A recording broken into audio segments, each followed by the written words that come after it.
Part A here asks us to find the gradient of the line AB. So we're going to use our gradient formula, which is m equals y2 minus y1 over x2 minus x1. So I'm going to number my coordinates up here. That's the coordinate 1. This is coordinate 2. You might even want to label xy, xy as well.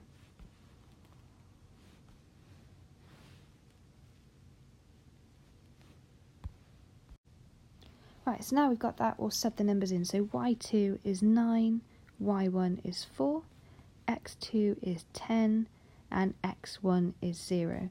9 minus 4 is 5, 10 minus 0 is 10, and that simplifies down to a half. So the gradient of the line AB is 1/2. In part B, we're told a bit of information about CD, which isn't on our diagram, so this is an extra line that we found, and CD is perpendicular to AB. So perpendicular straight away is telling us that the gradient is the negative reciprocal. So that means it's multiplied by negative and the fraction is reciprocaled. So multiplying by negative, flip the fraction upside down. So now we've got minus 2 over 1, which simplifies to minus 2. So we know that about our line CD now. And we might also want to just put a quick sketch of it on the graph, because we know it's perpendicular, so it's at 90 degrees, and it passes through B. So it's going to look something like this, where you've got a right angle. And I think sometimes it just helps to visualise it, and also perhaps to label the coordinate of B as 10, 9. Okay, so this is quite similar to an earlier question now, where we have the gradient, we have a point that it goes through, and we're going to substitute that in to help us find it. So general formula for a straight line again, y equals mx plus c.